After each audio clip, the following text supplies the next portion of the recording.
People like to say you never really know your parents. Not until you're older. Not until you start asking the kinds of questions you avoided your whole life.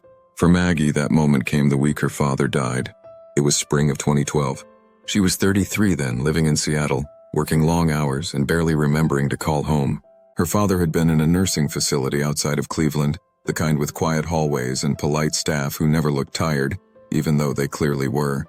He'd had a stroke 2 years before and never quite came back from it. Her mother had passed a decade earlier, and there hadn't been much left after that. Not of the house, not of the man. She flew in the day after he died, went through the motions, signed papers, accepted casseroles from neighbors she hadn't seen since high school. Everything felt muted, distant, but there was this one thing that stuck in her mind.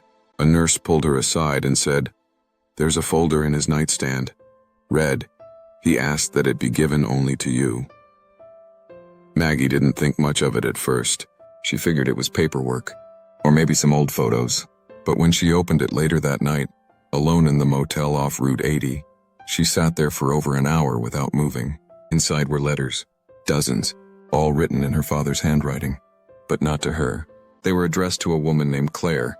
The earliest dated back to 1977. The last was written just 6 months before he died. They weren't romantic, not exactly. They were updates. Long, rambling notes about his job, the weather, books he was reading, little jokes, observations. Some were no longer than a postcard. Others ran pages. But they were all deeply personal. Honest in a way Maggie had never seen her father be. She had no idea who Claire was. At first she thought maybe an old friend, but the tone was too intimate for that. Then she considered the unthinkable. Another woman. Someone he'd loved. Or still loved. She didn't sleep much that night. The next day, she drove to the old house, the one she'd grown up in, and went through what little remained in storage.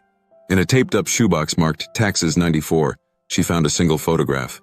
A black and white shot, slightly curled at the edges. It was her father, younger, early 30s maybe, standing beside a woman with dark curly hair.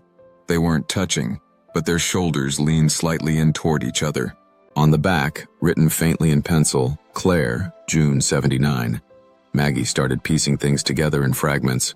She remembered one summer when she was about 6 or 7, that her father had taken a road trip alone, said it was for a funeral, but he'd come back quieter, stayed up late on the porch with a blanket around his shoulders.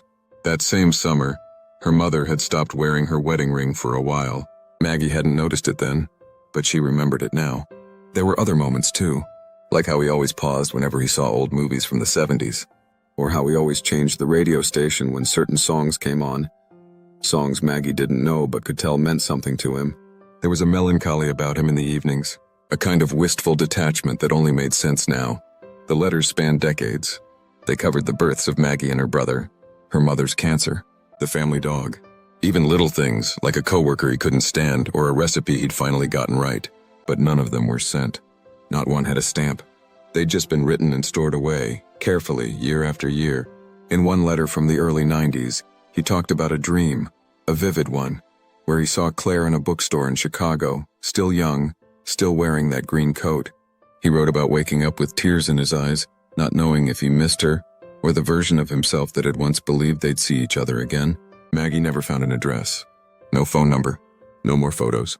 She brought the folder back to Seattle, kept it in the back of her closet for almost a year.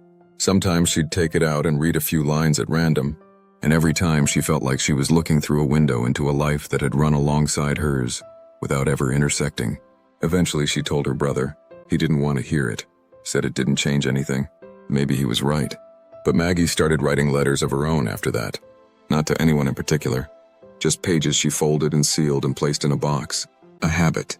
A way to let the words out, the way her father must have needed to. Because maybe that's what it was for him too. Not a secret affair, not some hidden shame. Just a space where he could speak freely, where he could keep part of himself alive that didn't fit into the shape his real life had taken. Years passed. Maggie married, had a child. Life filled with new routines, dance recitals, school lunches, flu seasons, late-night homework. But every now and then, when she couldn't sleep, she'd find herself wondering if Claire had ever known, if she ever got a letter, or if she too had been writing and saving and folding those pages into her own kind of silence.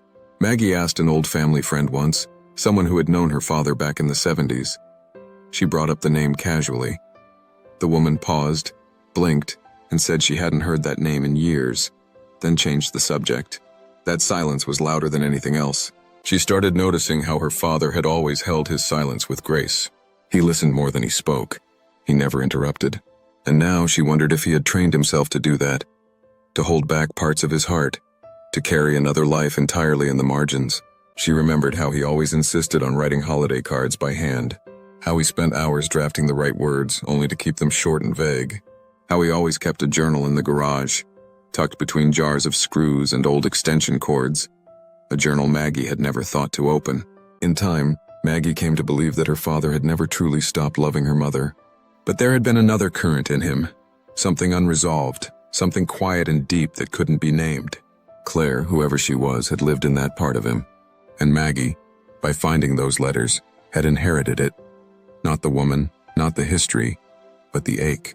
The awareness that love isn't always one story or one ending. She kept writing, not every day, but often enough. And when her daughter was old enough to understand, she told her the truth. Not about Claire, but about the folder. About how people carry more than they ever show. And how sometimes what we leave behind says more than what we share aloud. The red folder still sits on the top shelf of her closet. Alongside it now, a second one, blue, filled with Maggie's own letters. Maybe one day someone else will read them, and maybe they'll understand a little more than she ever did.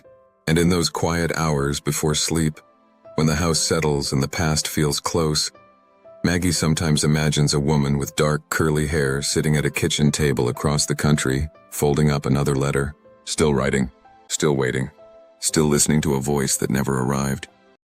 Thank you for listening. Until the next heartbeat in a story. Subscribe and stay for more love in every word.